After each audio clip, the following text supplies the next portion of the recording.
Alright guys, and welcome to the 16th episode of Lifting the Lid. In this episode, expect to find out what it will be like to date a guy in the Marines, how the Tarzan assault course discriminates against short people. And why TikTok shop sellers have less morals than international arms dealers. Let's get into it. Right, welcome back to the pod. We're going to actually do a Lifting the Lid episode, as you will have seen in the title. We haven't done one of these for ages, have we? It's been a while. I think last time we did one was in the tail end of Austin, wasn't it? Yeah, so it's been February. Getting on for like 6 months now. Yeah. So it's been left unaddressed for a while. So we basically did a week ago or a couple of weeks ago, we did a Q&A episode. Folded within those questions that you sent in were some military kind of style ones. I didn't answer purposely the military style ones last time because we'd saved them for this. So we're going to get through those. We're not going to do any segments initially. We're going to basically see how long the questions take us. And then we have got some segments planned for later if we need some. But yeah. Yeah, and so a lot of these questions are quite niche. So Yes. if you're early into your kind of military preparation journey, I'd go back and watch some of the earlier Q&As Part that we A. did. Yeah, because then common kind of questions that you might have will be answered there. Yeah. This is kind of like this is got specialists now. This This is quite as you'll find out, is elite. and not necessarily for the right reasons. Elite either. Q&A. So any podcast admin to cover or no?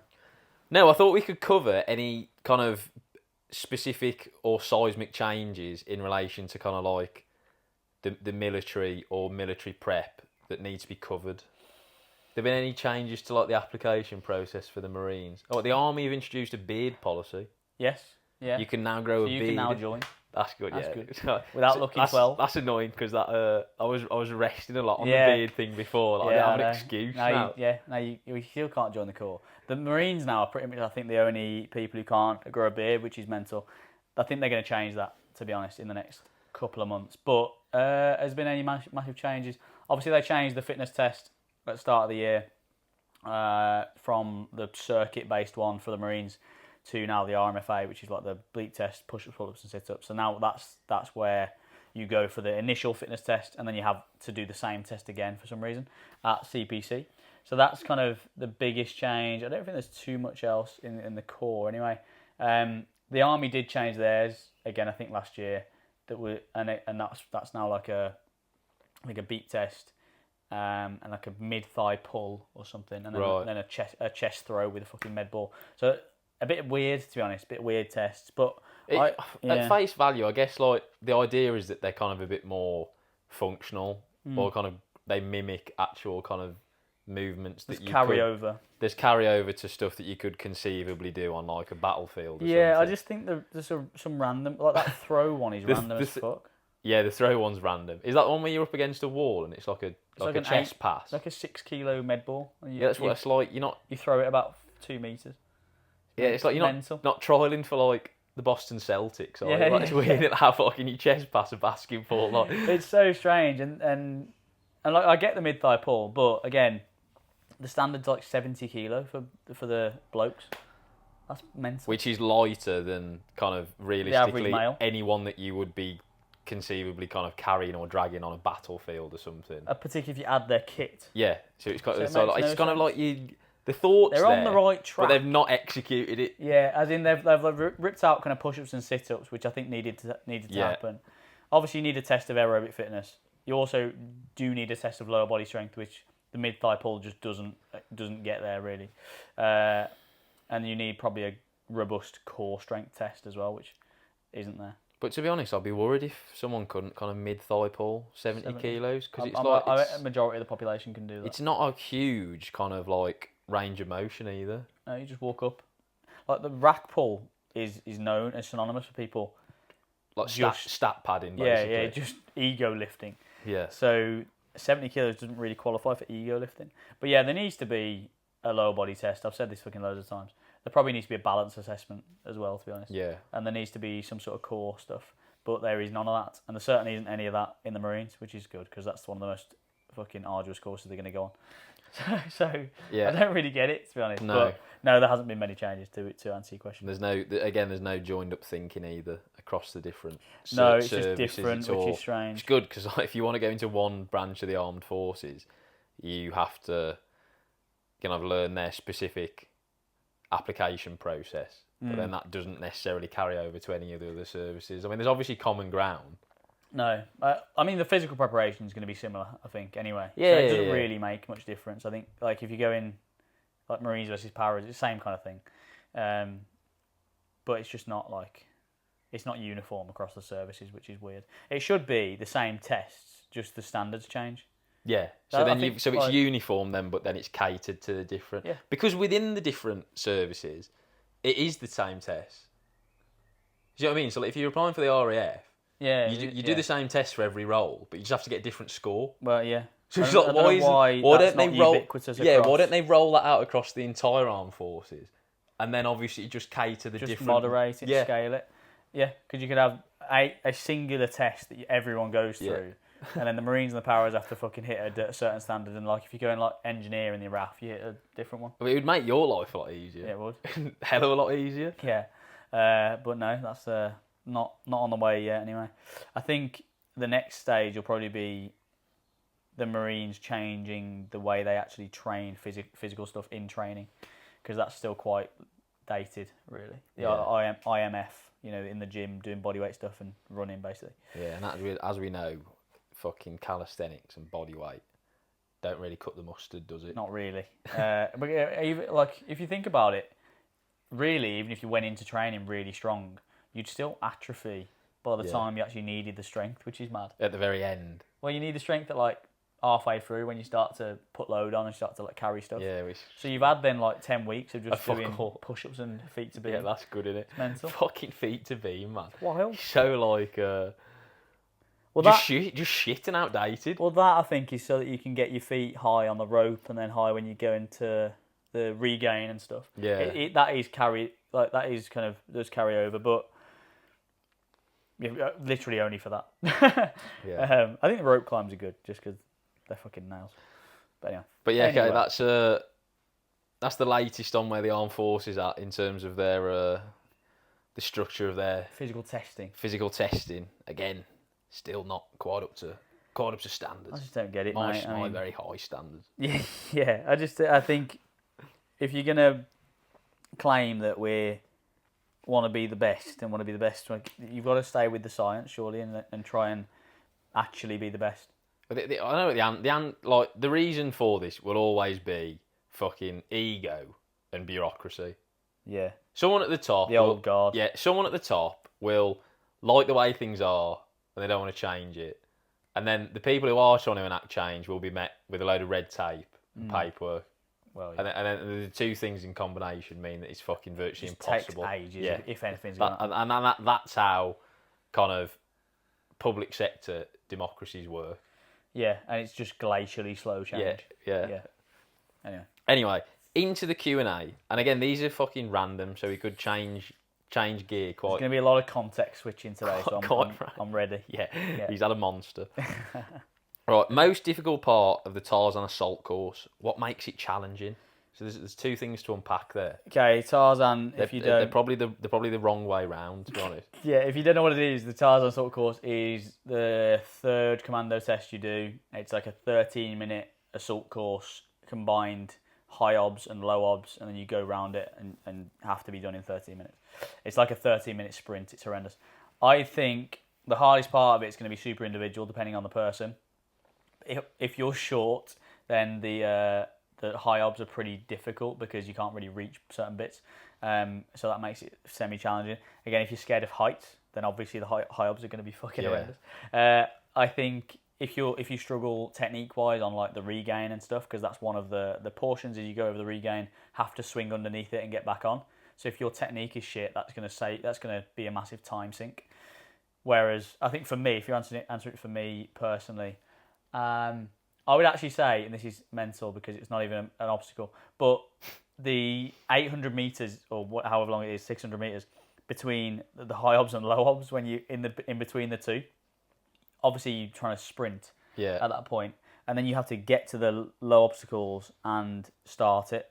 So you do the high obs course, swing across the thing, and then you have about a 600 meter sprint to get to the start of the thing, and that is an absolute lick. I think that was the bit that your kind of heart starts to fall at your face, and then you have to then start the low obs under that much fatigue. I think that was probably the hardest. You're at an immediate disadvantage. Well, we both would be at an immediate disadvantage just by virtue of being shorter. Yeah, you have smaller stride lengths, don't we? Think about the 6 foot wall as well. That's your first kind of obstacle. That's bollocks, actually. Yeah, it's just for fucking gigantors. Mate, zone 4 gigantors. We had isn't some geezer who's 6'4", and you look like you just stepped over the 6 foot wall.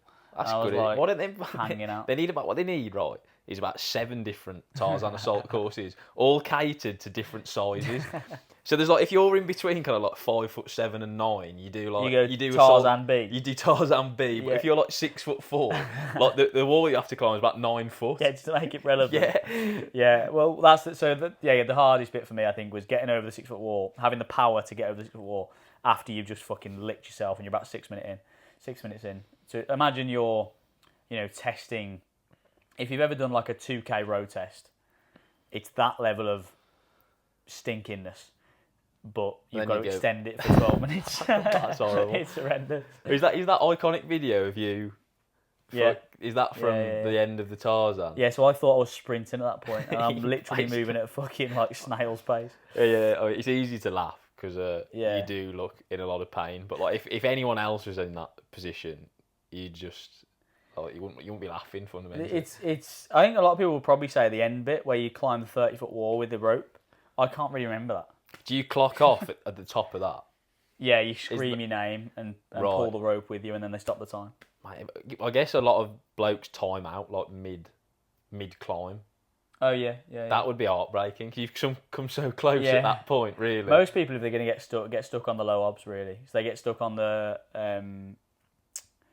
monkey bars because if they're basically, if you go into the monkey bars and then you're wet, then you're just going to be. It's even harder. And then you have to go back. You have to go back to the start. So you're at a time disadvantage and a weight disadvantage. Yes, you have to get out the water, then somehow dry your hands and then fucking go again. And obviously you've failed it the first time for whatever reason as well. So that's one where people fail. And then the other one is the regain. If you fail that a couple of times, you're going to just sink a shitload of time. I luckily was good at both of them. So I think you've comprehensively addressed what makes it challenging and what could feasibly be the most difficult part there. Perfect. What advice would you give to somebody who started their application but struggles with their running? It's going to be a bit of a shit answer, but get a structured program, which is going to be the answer to anything like this. Well, the obvious answer is do more running, but it's how you go about doing the running, I guess. Exactly. Isn't it? So having a structured program. Yeah, a lot of people think that running exists in a bit of a vacuum, where they accept that strength training and everything else requires structure, progression, fucking frequency, all this. But they think, I'll just go for a run, that'll be fine. It's not like quite that simple. You still need the periodization, you still need the fucking frequency, you still need the structure, you still need the sessions design. That you can't just go, I'm going to go do a 5K, that's enough. I'll do that 3 days a week. The amount of people I get on a call and they're like, what does your running look like? Oh, it's just a 3 mile every day. It's like, well, that's not really a program, is it? That's just, I like running, so I'm going to go run. Yeah, it's like they've not even got a lid on kind of like their weekly mileage. Even that's up. It's like regardless of like the intensity or like the frequency, it's like that the main metric that most people use to kind of gauge like their running ability. They've not even got a lid on that. No, exactly. So that's the first thing. It's got a square one there, isn't it? So I think firstly, you've got to figure out where you are in regards to weekly mileage. So if you're super new to it, and you are, by the sounds of it, sort of probably 15 miles a week, then you're going to need to start with just base miles. So just getting a shitload of them in. So the first sort of 2 or 3 months, or probably 2 months, should be 30 to 45 minutes, just easy pace, a couple times a week. Build that mileage up to probably 20, 25 miles a week. Then you can start doing speed stuff. So then you would test your, say, 5K, 10K, and then start going on some sort of interval program that's going to progress you through a period of time. Or figure out, what the biggest weakness is for you. So is it the bleep test or is it the 1.5 miles? Okay, we'll test one of those and then let's work on that from a structured perspective. Because I think, again, people are just go waywardly without any aim. So you do have to spend the time building the miles, because some people, if they haven't got that level of conditioning in the legs. If they start just running quickly, it's going to be an issue. And then from there, you can get a goal in mind and then start to work towards that. Yeah. I mean, like, seek the advice and knowledge of someone who knows what they're doing as well, i.e. a coach. And, and that part of that is then getting a program. Yeah. You know, because if you went into business, you know, like, you then have to kind of do your own accounts and pay taxes and stuff. But then you wouldn't also then learn how to be an accountant, would you? You'd just pay an accountant to do that for you in the same way that, you know, you wouldn't do your level 3 PT to then like go into the Marines, so you understand all of the theory behind it. You just pay a coach to give you the knowledge that you need to get you to where you want to be. Yeah, exactly. And the issue is, if you don't do that and you think, oh, well, it's all online for free, you know, you're getting some of this now. But it's not going to be specific to you, because, again, I've given you information there, but it's not it's not specific to your situation. And there's so much out there in terms of noise from different places and different parties. So you could quite feasibly, and this probably happens quite a lot, commit yourself to a certain program that you've now got in your mind, and then scroll through Instagram one evening and go, oh, well, you know, someone said I should be doing more speed work, and then you start adding stuff in, and you start just layering shit on like a fucking really shit cake, and then all of a sudden your program just looks really messy, a bit like Southgate's team on Sunday, you know, where shit started to go wrong, and he just started to sub people on. By the end of it, he had fucking a mental team out there. It's a right Frankenstein's monster at the end, isn't it? Because you started with one thing, and then you kind of like half addressed one issue. And then like fiddle with something over here. Yeah. Then before you know it, Eze's playing fucking right wing back. Before you know it, you're like 6 stages removed from the original vision. And like you said, you've got like Saka at left wing back or whatever. Yeah, and exactly. In the running context, that would look like you've got like 6 sessions a week because you just started to fold things in. And a coach would just cut through all that and just give you something that you can then hold yourself to. Yeah, and they'll have a clear philosophy and vision. So like, there's more than one way to skin a cat. Yeah. But the important thing is that you find the way that you want to do and stick to it, as opposed to doing half of this way and then like a bit 50% of one, 20% of the other, because then that's when it becomes convoluted. Yeah, exactly. And then you get a convoluted result or a no result because you result in injury. So that's kind of how I would go about that. Have you got anything to add to that? Not really. I think I'm the same. It's pretty basic, to be fair, isn't it? Like, right, if World War III breaks out, would you join back up?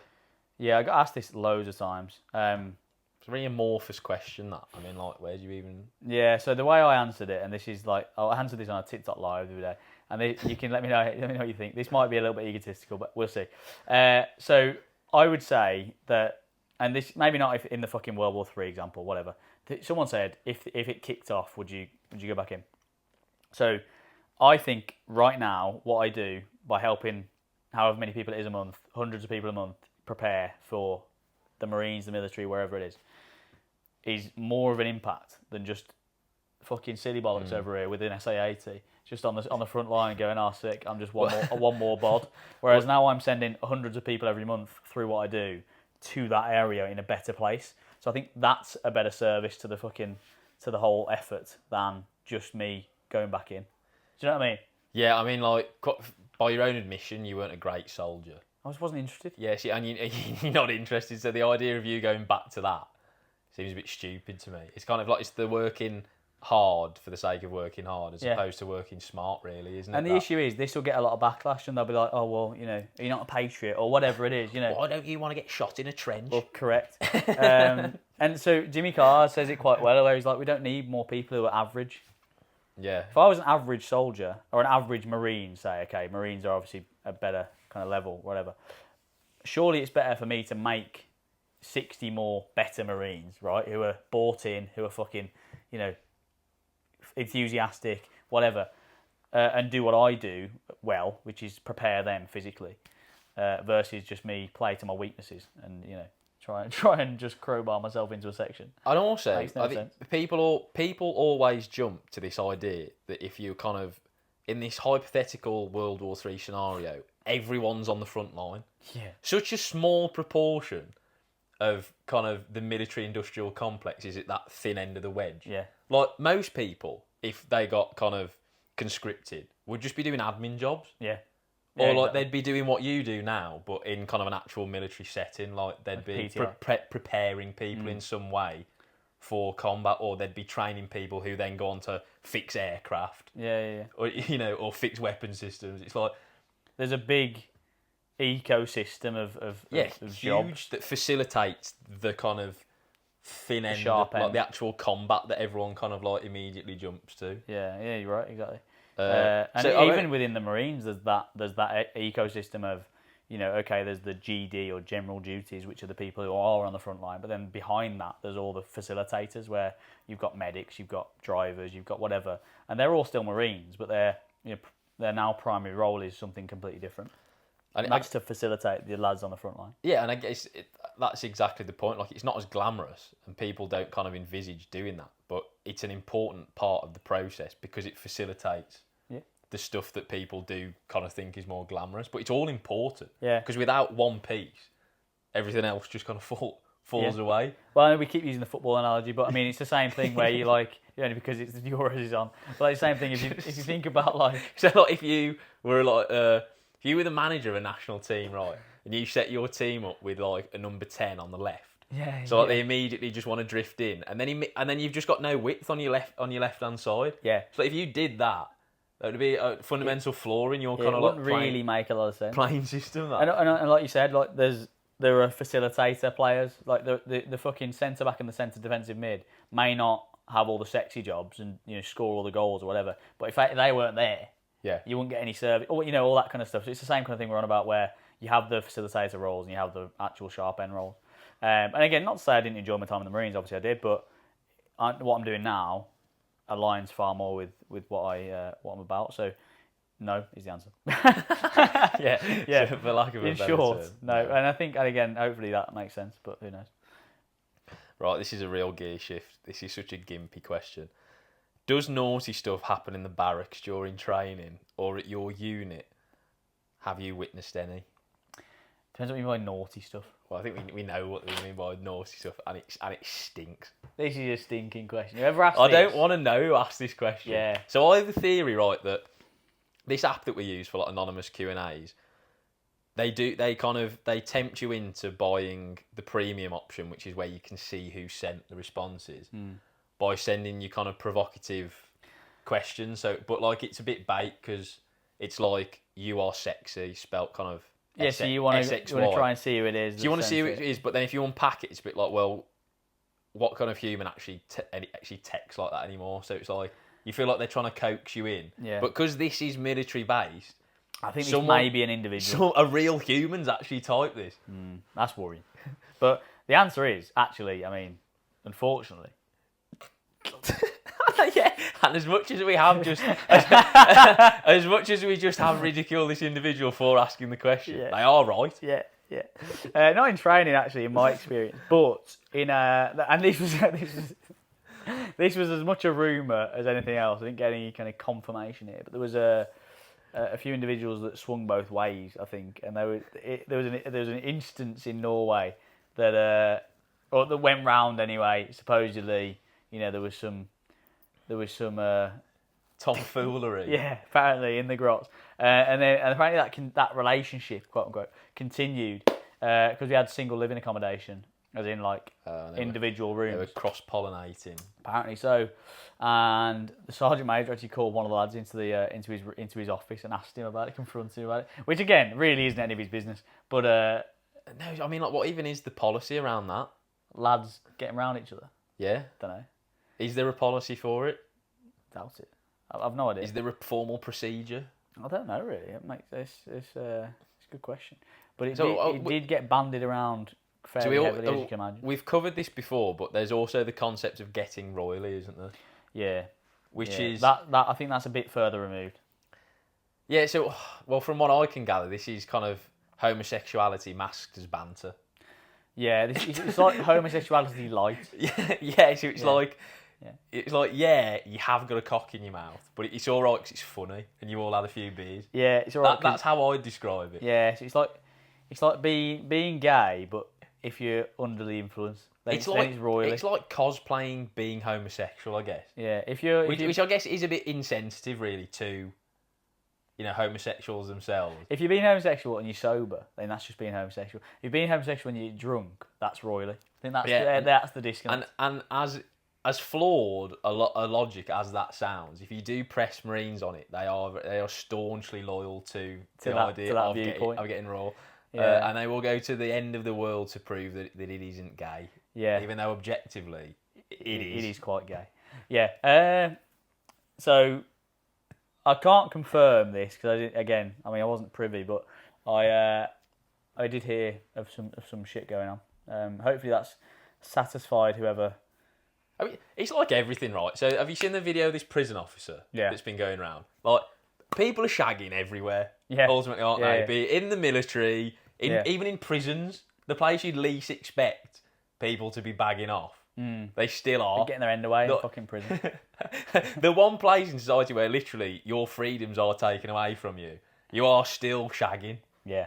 So people are bagging off everywhere. So if we just assume that kind of like, I don't know, your kid's teachers probably bagged off in the classroom where they teach your kid. Yeah. You know, or your mechanics like shagged On the bonnet of your car. his partner on the bonnet of your car. Yeah, if you just assume that, you probably go about your life kind of more at ease. Yeah. As opposed to kind of like Constantly making up these hypothetical fantasies. and fundamentally, just don't worry about it. just don't worry about it, because I'd worry more about getting your own end away, to be honest, Yeah, as opposed to exactly. other people getting theirs away. Yeah. Like the fucking horny police. Anyway. Yeah, okay, so another gear shift. Actually, no, we're on the same lines here. What challenges to expect when beginning to date a guy in the Marines? Have you dated a guy in the Marines? No. Yeah, funnily enough, I haven't. Actually, should have got your mate from that last anecdote. But he has. Dated a few. He's working his way around the uni. No, so probably going to be away a lot. I think that's probably the best way to start. I would say they're probably going to be. You're going to have to trust them more than you would ordinarily have to trust another fucking partner, because you're not going to see them as much. So there is that element. You're probably going to have to be, depending on like how serious this relationship is or is going to be, you're going to have to be used to or okay with kind of being on your own a lot. As in, if you're, say you're like a single mother, or say you're like a mother with a partner in the Marines, it's probably an element of effectively being a single parent for a long period of time. Because if they're away for like 3 months and then back for a bit and then away for 3 months, you're not really co-parenting. You're just single parenting. No. So you're probably going to have to shoulder quite a substantial kind of portion of like the domestic. And it's a bit like whenever you've got one party who's disproportionately busier than the other, right? It's like there's a balance of labour within a relationship, especially. And this is when you move into like you're living together, you've got a family. There's a balance of labour, and if the one party just isn't present for that, whether they're like a busy CEO or in the military and they're away for that reason, then the other party, whether that's man or woman, just has to pick up the fucking burden, don't they? Yeah, and it's just about asking yourself the question whether you're happy to do that and accept it as kind of part of the relationship, or if you see it as an issue and it's kind of you're going to end up resenting that person for it. Yeah, correct. And if you have deep lying trust issues, it's probably not ideal, because there's going to be situations where, okay, they've gone to Vegas and whatever, and you've now just got to trust that they're not doing it. They've had an orgy. Yeah. They've gone to Vegas and they've, against their will, Yeah. they've fallen into the back of a prostitute. It was dark and there was something And there on was the lots carpet. of moist Yeah, things. they got lost. It's already confusing. They didn't Yeah. mean to, and now you're propositioned with this, and it's how you react to that, really, isn't it? In court. Yeah. And it's again that comes down to, do you trust your man in Vegas with all the lads? And if your answer to that honestly is yes, then you are deluded, because you shouldn't. You are deluded, and you're made for the position. Yeah, you are. So well done. Like a flow diagram. So that's the first question. You've got the job. Yeah, do you trust him? Yes, right, you're in. You're in, yeah. So but effectively, you're going to be away a lot. You're going to have to be on your own and shoulder a bit of a burden, and you're probably going to have to trust more than an ordinary couple would have to trust. Are you okay with them potentially getting royally with other blokes? Yeah. Only if they film it. Right, okay, another gear shift. Why did you leave the military? We need more men like you in. Big fan of your content. Nice sentiment.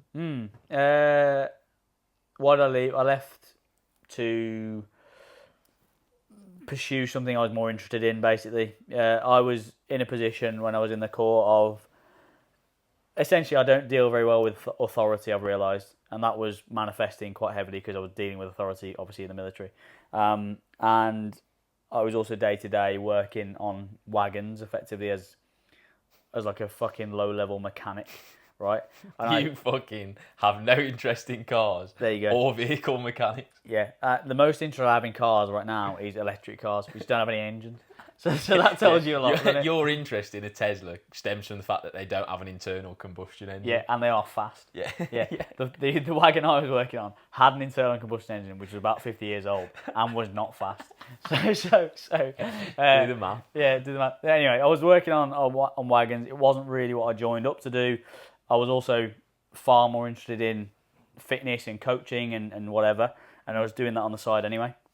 And so sort of had a little bit of a dichotomy where I was like, well, you know, I'm doing one thing full time I don't really enjoy. I'm doing one thing on the side, less full time, that I do enjoy. Let's flip this shit. And so essentially did that. And like I say, I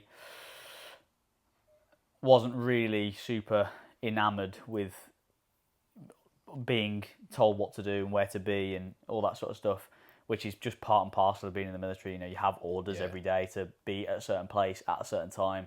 You know, you're going to be at a fucking whatever lecture. And I wasn't, just didn't like that. So I wanted somewhere I could set my own hours and do what I wanted to do.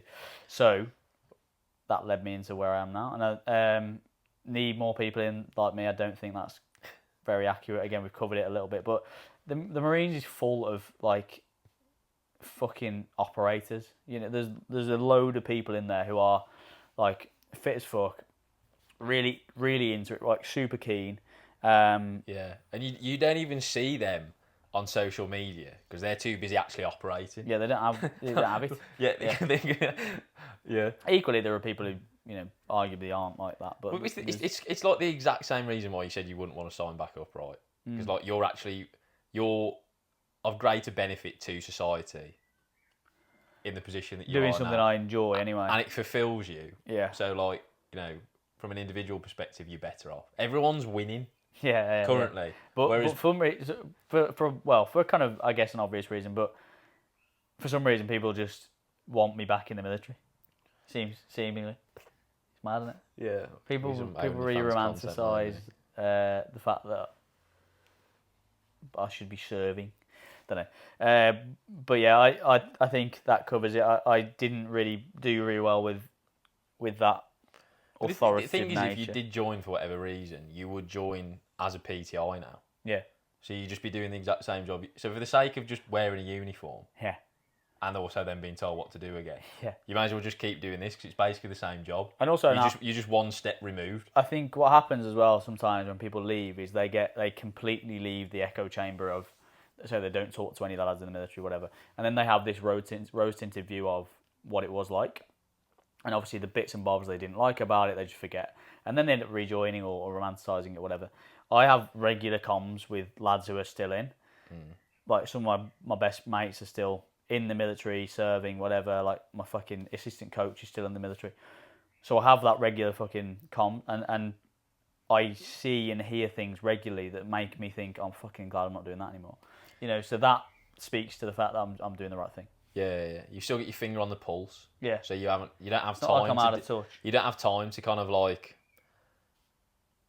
create these kind of false memories. Yeah. Because you're constantly reminded of the reality of it. Yeah, and don't get me wrong, there was definitely really good things that were going on, but the things that I didn't like about it, I get reminded still happen. Yeah, so it's like reaffirms it. It's like, I know actually this is still a thing. Yeah. And would very much bother me if I was still... That's exactly it. Yeah. Right, okay, last of the questions, and then we've got story time. It's fucking exciting. It's like Jack and Ori. What is your opinion on running with a weighted vest? Would you recommend this? And if so, how often per week? How much weight? I don't know. I'm pretty impartial towards the weighted vest, to be honest. I've never really used it. No, but you've still got mine. Yeah. And it... Well, that shows how much you use it. yeah. So we're probably not the right people to ask about this. I mean, they're good, right? They're good bits of kit to throw on a workout. But fundamentally, the kind of training I do at the moment, doesn't really warrant it. If I'm going to run, it's going to be steady state or speed stuff. Again, neither of those things really warrant about a weighted vest.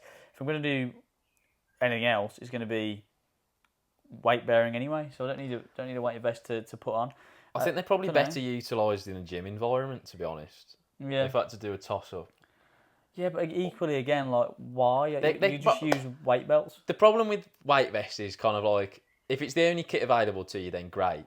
But if you have access to a real gym, they're just a shit middle ground, really.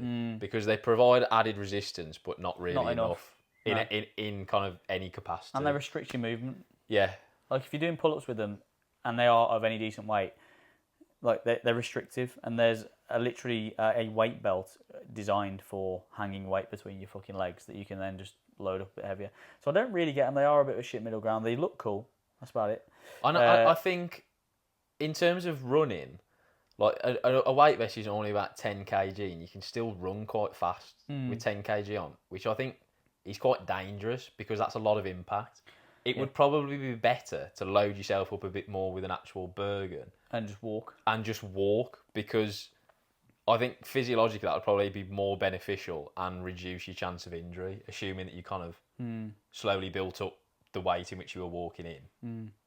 Yeah, I mean, the only time I use it with clients, I think, again, and this is something you could maybe do, is to start conditioning them with load. Okay, so if they go into something that needs them to be good at, like load carrying or yomping or whatever, the start point is typically a 10 kilo weighted vest on a stair stepper, stairmaster, or an incline treadmill. That's a really good intro point. And then obviously they progress past that to then go and lift a heavier Bergen and carry it for a decent amount of time.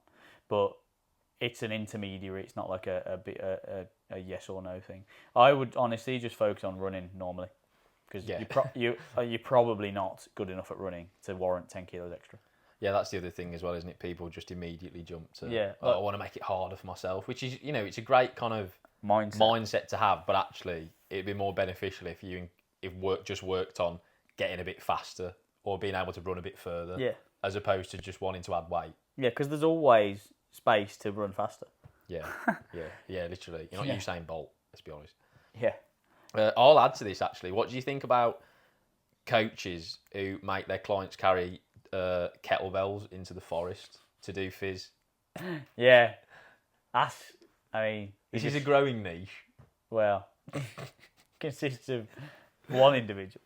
Don't really see the point, to be honest. Again, I don't see the point. Again, training much better done in a gym environment where it's, Yeah, because if you think about, right, let's make these gym sessions kind of accessible and sustainable for clients. Remove the friction. Yes. What we'll do is we'll make them go massively out of their way into a kind of local woodland. Yeah. We'll make them procure a kettlebell, which, let's be honest, they probably don't already own. Yes, they've got to either buy one or then steal it. So they've bought or stolen a kettlebell to then carry into a forest to then do exercise they could have done in the gym anyway. They could have done in the gym anyway, and will inevitably end up on a register because you look like a nonce doing it. Yeah.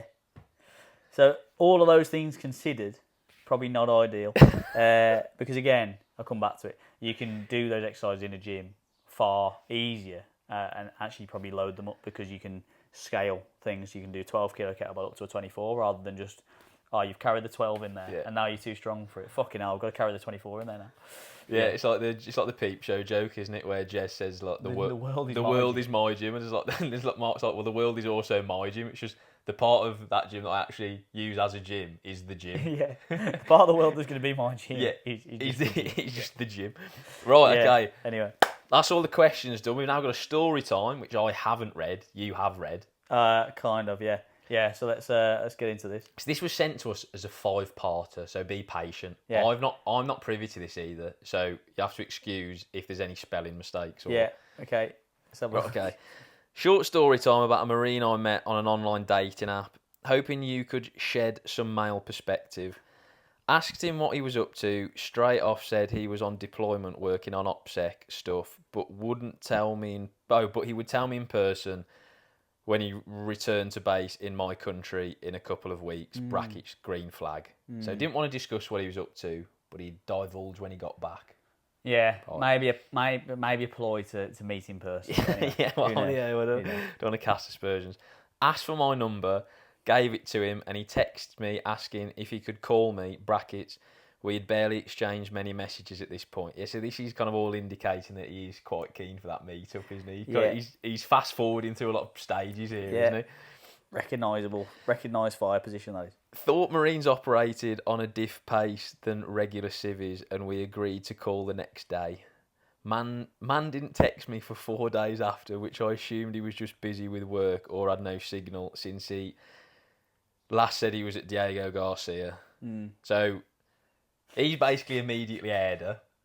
Yeah. And then she's justified that by thinking, oh, well, he's got a busy job and he's in the middle of the Indian Ocean or whatever. Yeah. So he might not have any signal. It's on rocky grounds already, this. I mean, it's feasible. On the 5th day, I noticed he had changed his WhatsApp profile pic.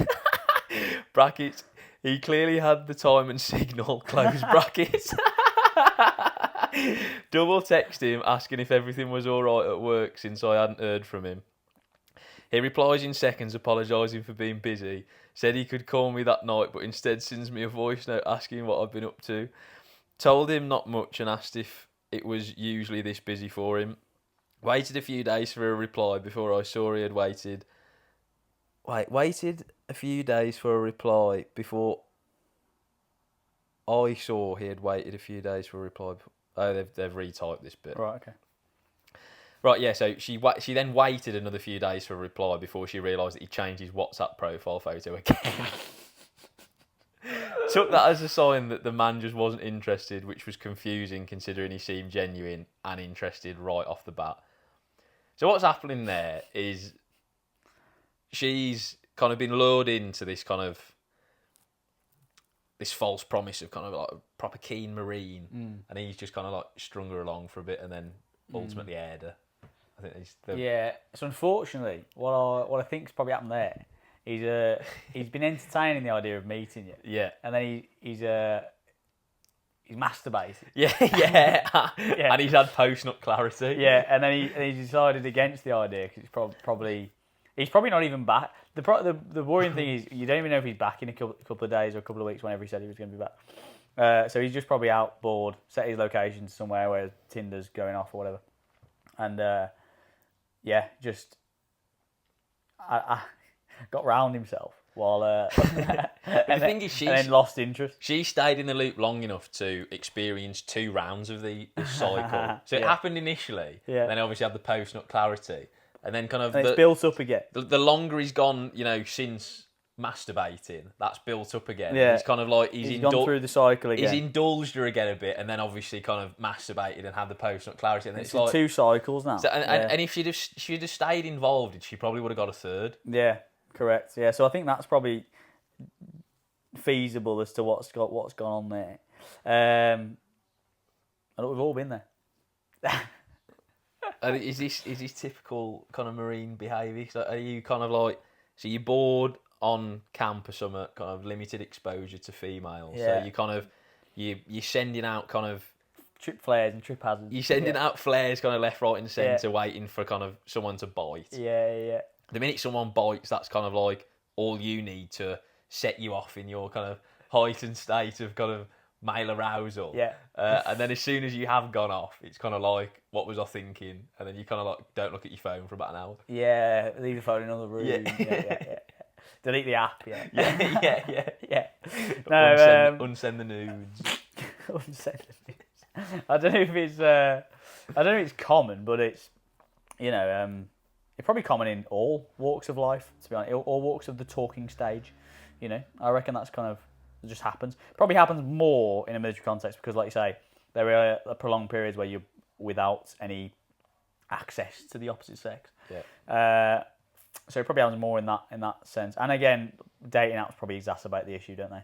Yeah. Where you just have then access to, again, like if you were to pay for the app and set your location. So say you are in fucking Diego Garcia in the middle of nowhere. You're probably a bit sparse. You probably swipe through 2 fucking locals. You're like, oh, brilliant. And then that's you've exhausted the pool then. Exactly. So then you'd set yourself somewhere, I don't know, a bit more bustling. Stockholm, for example. Yeah, for example. Or Sydney. Randomly. Randomly you might set yourself to somewhere like Norway. And and then you can swipe for a while, and then you get a little bit of dopamine. It's like a game. It's a innit? game, isn't it? It's people not- are horny and they like playing games. That's life. That's it. That's what we've deduced from that. That is life. You play a game, you get horny, you procreate, then you die. That Get is. burns. Yeah. Anyway, that's probably that's funny though. It's Yeah. So that's story time. Do you want to do a quick, simple pleasure yeah, and a pet peeve? Sure. Because I've got them. One of these is again. one of each. One of these is England themed, but we're in the middle of the Euro, so if you don't like football, then kind of move abroad.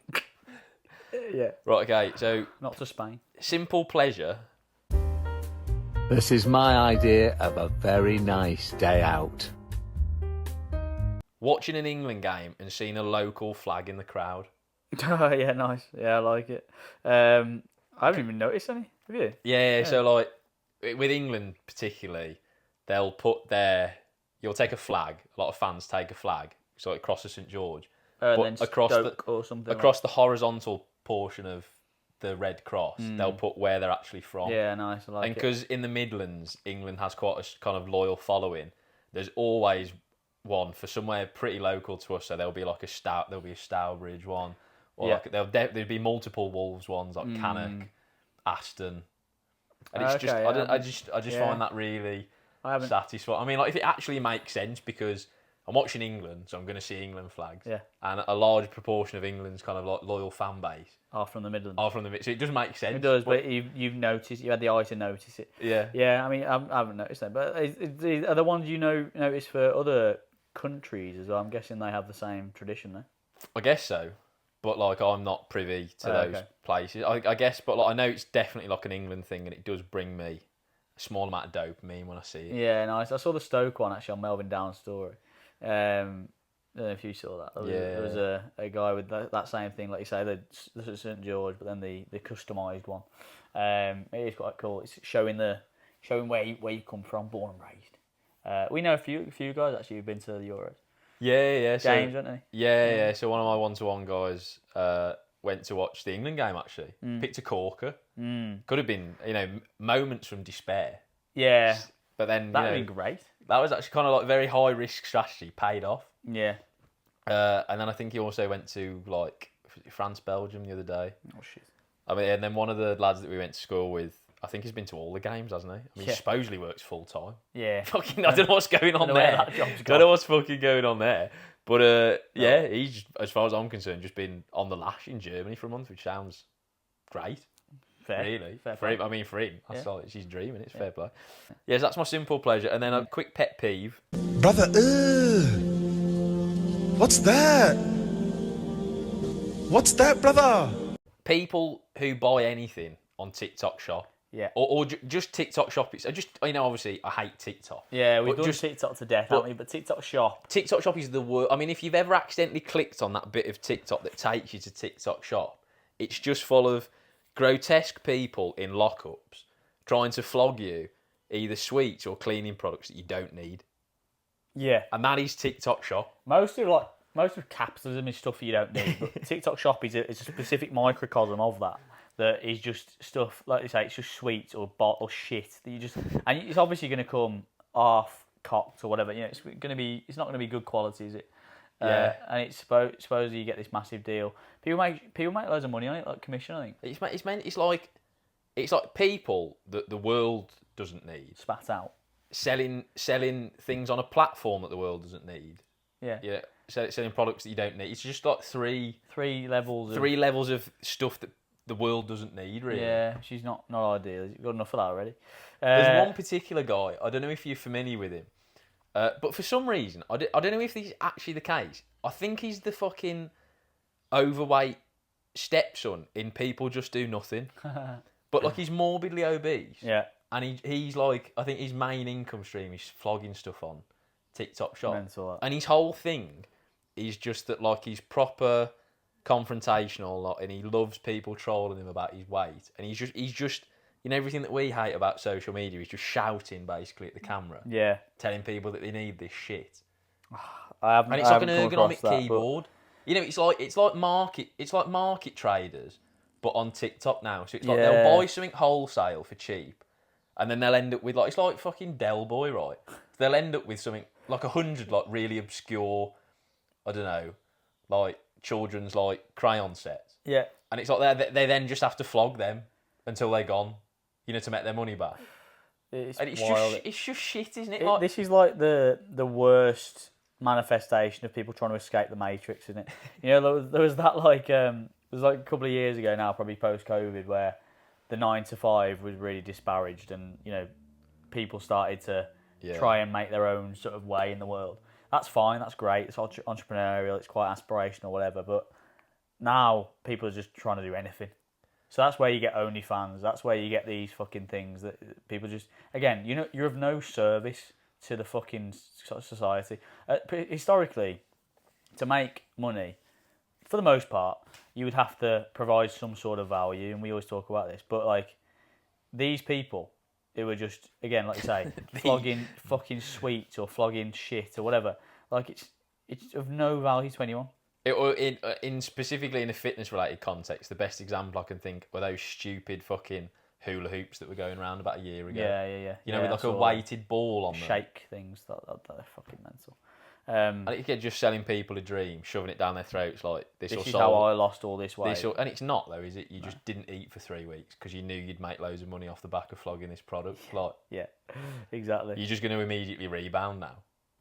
Yeah, when that thing snaps. But it's just late stage capitalism, isn't it? It's like we said, like in the past, the main kind of overarching aim of people would be to kind of do something fulfilling or meaningful, and then if they could make some, and then money would obviously be prominent within that, but it wasn't the be all and end all. Whereas now, people's main priority is just money. Like that is the end goal. They'll do anything to achieve that. And again, so as soon as you remove that fulfillment and kind of meaning element, it's just like ethics and all the rest of it. Like it's like, where do you draw the line between that and just burglary or robbing someone?